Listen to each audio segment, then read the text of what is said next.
Hi, it's Jane. I've got cats over here busy playing with food. They knocked the food out of the food bowl and now they're taking and running with it and batting it all over the place. And then they decide that they need to eat it after they've batted it clear across the room. So cats are being a little on the nutsy side right now. Anyway, let's get into it. First of all, I thought I would tell you, I don't know if any of you have seen this. This is Tapatio's mac and cheese. Says it's a queso blanco with red and green peppers, deluxe white cheese sauce. It's a medium heat. It does have a little bit of a kick to it. I tried it for the first time the other night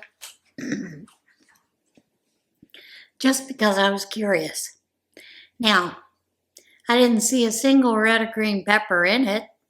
Maybe it's red and green pepper spices that are in the spice mix that's in it.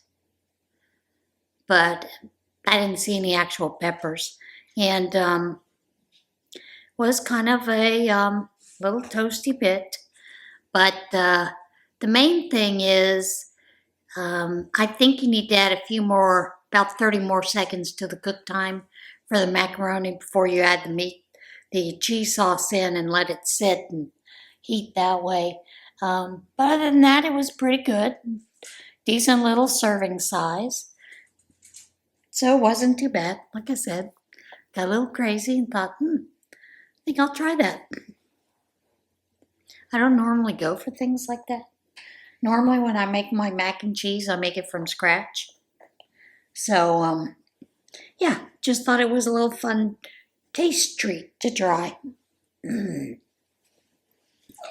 Now, I've continued to work on the blanket. And of course, you can see how much I've gotten done since we last looked at it. It was way down here. And I've gotten a few more rows in. I'm ready to do a little more of the off-white or gentle white, as it is called. It is a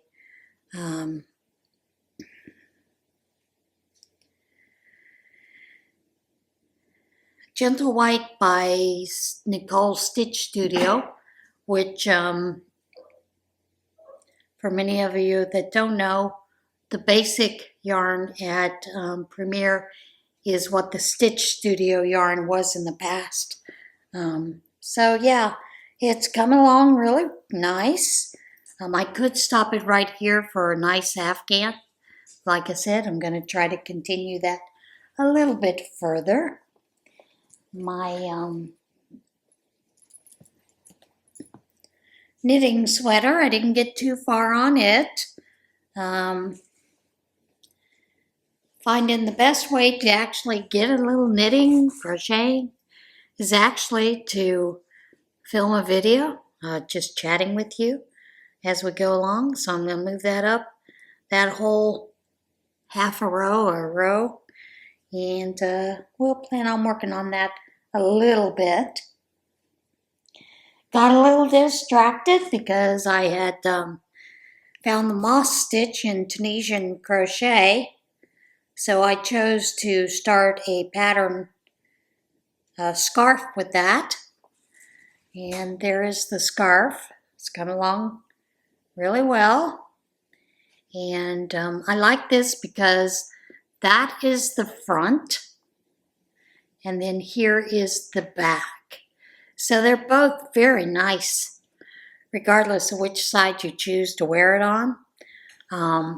It's a nice stitch, easy to do, 2-row repeat, not too hard. So yeah, I've been doing that. And got one row on the, well, a couple rows on the garden shawl, spring garden shawl. I am going to work that up this week, do some diligently working on it so that I can get it off the hook. As you know, because I'm starting to film the tutorial for it, and it's not real hard. There are, for you to get started with this shawl, you start a certain point, you do 15 rows, and then the repeat is row 5 through 15. I know that sounds like a lot, but it does work out, and it makes a nice little shawl. It's a little bit of a different shawl. Uses a wrap stitch, and I do like the wrap stitch in there. Uses granny stitch. Just uses a lot of different stitches in it. So most of them are double crochet. Real easy to do. So yeah. It almost becomes mindless because once you get into that routine, normally you know, recognize what you're doing in the next row automatically and can just follow it along. But yeah, so I'm working on that. I am planning on starting also the blanket that I was going to work on for Boggy Creek. I have decided, let's face it, Jane, you have craft 80 a day, so you might as well just go ahead and start all the projects and take 6 years to finish them all. It's the way I roll, folks. It's just the way I roll. I am getting used to the CPAP, although not as easy as I thought it would be. My son, which I think was rather interesting, had called me and he had started CPAP therapy himself. And he basically said to me, Mom, you know, after the first night, I feel like I could get up and punch a baby bear and its mama too. So it's working well for him, and I'm glad it is. We discussed our differences, those kind of things, and the machines, and told him about the My Air app that I don't know if his machine supports or not, but, you know, if you wanted to see the episodes he's having, the My Air app does allow that. So it can see the amount of times you either stop breathing or actually go down below certain oxygen levels, which that's my issue. I don't stop breathing. My oxygen level just goes so low. So that's been fun watching him. Been messing with the cats. Been playing with the laser with them, and that's been a lot of fun. One of my favorite things is to run it into one of the cabinets and let it disappear in there, and then watch them sit for 30 minutes watching for the laser to come out. That's not mean, is it? Is it? I mean, I'm just having fun with the kitties, right? And then generally, when I do start the laser up, I start it out from wherever I made it disappear. So, yeah, having fun with that.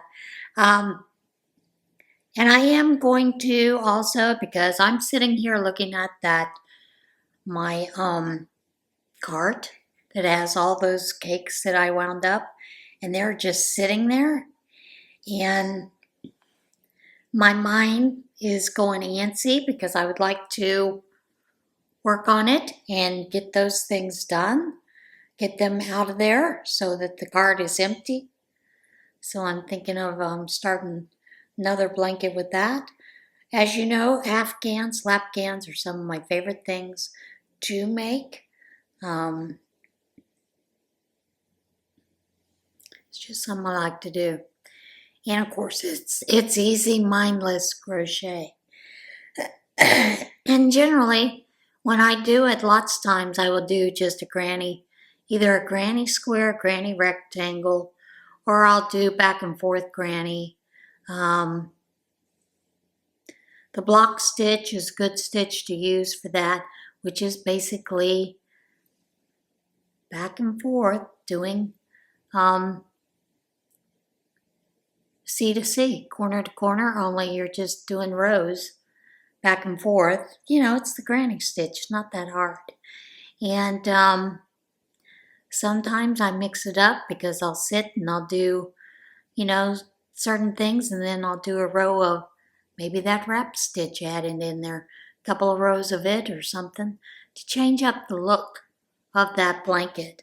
And I like doing that.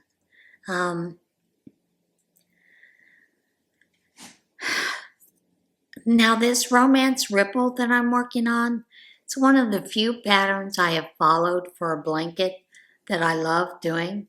I know a couple of years ago I had done one of the Mandela blankets by Crystal Crochet. I think is what her name is. Can't remember for sure. But it was the cosmic something that I did. And I did that full blanket, and it was an interesting blanket to do. That is the blanket that I put into the our fair one summer, and then the way that they displayed it was just bunched up. They didn't actually fold it out or lay it out to where you could see the center out towards the ends. And I admit it was a massive blanket, but the way that they had laid it out for display, and I think it took third place. I don't think the people understood the blanket, that it was a Mandela. It was supposed to be that big. It was supposed to look that way. And of course, the woman that was the main judge is someone who knits and crochets. And interesting thing is, she died the day after one of my friends passed away, who was the person that helped me with quilting the most, and encouraged me with my quilting. Even when my quilting was bad, she would stop and teach me and show me ways to do it, those kind of things. But both these ladies were mentors in my life, and they both passed away within a day of each other. So I found that rather interesting. But, and she was the main judge, the one lady, and she wasn't real hip on newer things and didn't like a lot of those. A lot of the things that she would judge in a higher class would be like I'll give you an example. I'm one of those people, I like to take shawls and work up the different stitches and sometimes complex stitches into a shawl. But she would give grade and show something that was a granny stitch shawl that had no point. She gave that best in show. So, those were things she grew up with, were traditional, didn't do a whole lot of some of these other things. And you can't fault her for that, So, of course, there are some people that think some of the things you do with a lot of crochet nowadays, like the amigurumi and everything, is not really crochet. So, each to their own. All right, are you ready for a little what in Tarnation? And I do have a couple of stories with this, just because it's that time of year. Long lost video returned to couple after 57 years. Couple living in Australia were reunited with the long lost video of their wedding in Scotland. After 57 years, thanks to a Facebook post, Gary Cheyenne of Aberdeen, Scotland, at least that's how I'm pronouncing his name, said he had amassed a large collection of Super 8 films over the years, most of which he shot himself. But when he decided to have his collection transferred to DVD, in April of this year, he discovered the reels included a wedding between two people he didn't recognize. He posted a still image from the film to a local Facebook group, but 6 months went by without any leads on the identity of the couple. The photo was recently shared to a group for natives of Aberdeen's Maastricht area, and it came to the attention of Aileen Turnbull. Turnbull, 77, who lives in Brisbane, Australia, said she had only been a member of the Facebook group for 5 minutes when she spotted her own wedding photo. I was looking through Facebook and up came this wedding photograph. My husband was sitting there and I turned to him and I said, "That's our wedding photo." Turnbull and her husband, Bill, 77, married in 1967 at Maastricht Church in Aberdeen before later moving to Brisbane. The couple said they had only watched their wedding video once before discovering they accidentally left it in a borrowed projector they had returned to the owner. I messaged Terry and it just grew from there. His uncle was the guy we borrowed the projector from to see the film after the wedding. He worked with my husband. Shaheen sent the Turnbulls a digitized copy of the wedding video. It just seems strange for me to see my mother and father, not just in a photograph, but they're actually moving and talking. And my husband, he saw his grandmother and his grandfather, who was 100 when he died. She said seeing the video after 57 years was just absolutely amazing. I still can't believe it, really. That is an amazing story.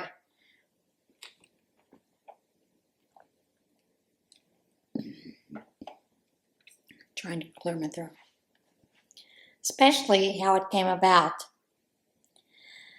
Trapped moose rescued from backyard pool in New Hampshire. Firefighters and police in New Hampshire were called out to the home of a resident who found a moose trapped in their swimming pool. Bedford Police Chief Daniel Doherty said officers and firefighters responded Thursday morning to a Riddle Drive home where a resident found their backyard pool occupied by a moose taking a dip. First responders arrived to find an adult moose in a swimming pool under the pool cover. Removed the cover to help enable the moose to get out of the pool. The moose then walked out of the pool on its own and left the area. No further action was taken. Doherty said the resident did the right thing by not trying to help the moose without assistance.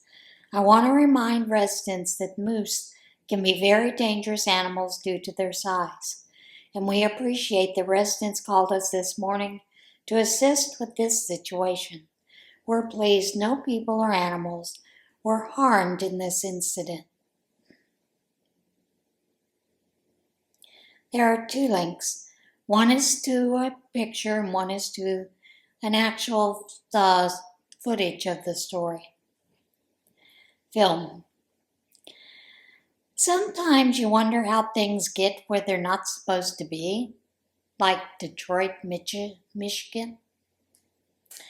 Alligator found hiding under parked car in Detroit suburb. Police were called to a home in Detroit suburb to remove a 4-foot alligator found lurking underneath the resident's car. Marisol Musa Agrawi said she was preparing to leave for work when neighbors alerted her to the events unfolding in her Sterling Heights driveway. And everybody's like, "There's an alligator under your car." And I'm like, "Are you serious?" And then I look and here we go. He's laying down under my car. The Sterling Heights Police Department arrived on the scene, summoned assistance from the Reptarium, a zoo in Utica. Zookeepers captured the gator and transported it to their facility for care. Police believe that the alligator was an illegal pet that either escaped or was set loose by its owner. The Sterling Heights Police Department would like to remind the public that as it may seem to be cool to own an exotic animal such as an alligator, it's still very dangerous. Furthermore, it's against city ordinance to possess one. Keeping dangerous exotic animals is a misdemeanor offense in Sterling Heights and carries a potential fine of up to $500. Painting bought for $50 at barn sale, expected to fetch up to $200,000. Painting bought for $50 at a New York barn sale is headed to auction and expected to fetch up to $200,000 after being identified as a 1912 piece by Canadian artist Emily Carr. New York-based art dealer Alan Trebitz said he was at the barn sale in the Hamptons when the painting, which depicts a carved grizzly bear on top of a totem pole, caught his eye. You could just tell that that painting had something special about it, besides the fact that it was so legibly signed, which is not often the case with most art that you see. So that helped a little, but it definitely had a look, and it was definitely very interesting. Bought the painting for $50, and his research soon determined it was a piece called Masset QCI, or 1, and was painted in 1912 by Carr. The painting is now one of 4 works by Carr, due to be auctioned by the Heffel Gallery next month in Toronto. It is expected to sell for between $100,000 and $200,000. I've found some interesting things in my lifetime, Trebitz said. This is the most significant find I've ever had. And I would imagine so.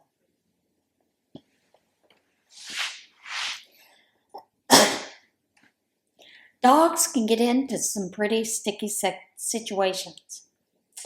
Florida firefighter lowered into cave to rescue a dog. Firefighters in Florida came to the rescue of a dog who fell into a hole and became trapped in a 14-foot deep cave. The Marion County Fire Department said on social media that crews from Marion's Oak Station 24 were dispatched to an Ocala address where a 911 caller reported his dog Bella had fallen into a deep hole.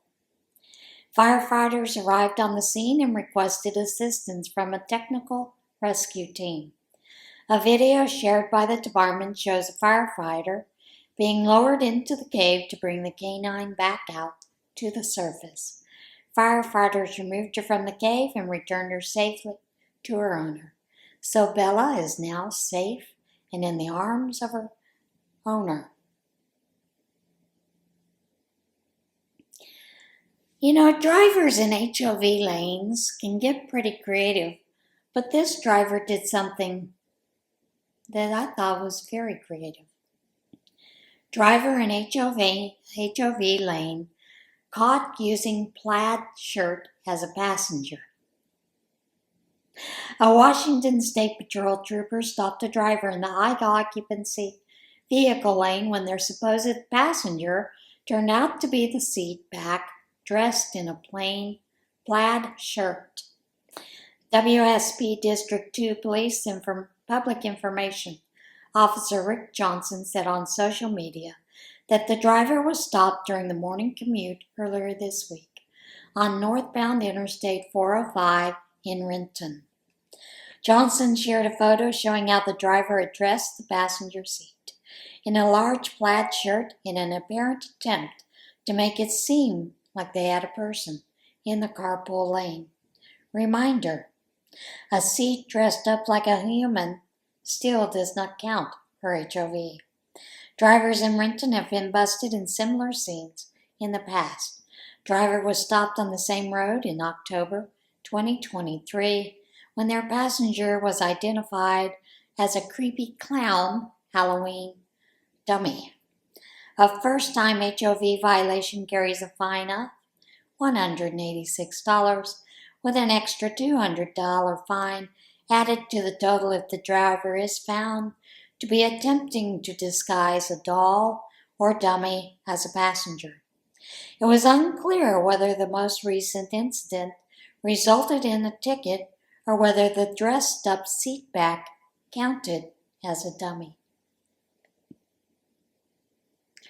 Sad time of year again, Fat Bear Week in Alaska's Katmai National Park. Katmai National Park and Preserve in Alaska, I hope I'm pronouncing that right, kicked off its annual Fat Bear Week with 12 corpulent bears competing to pack on the pounds and earn the public's favor.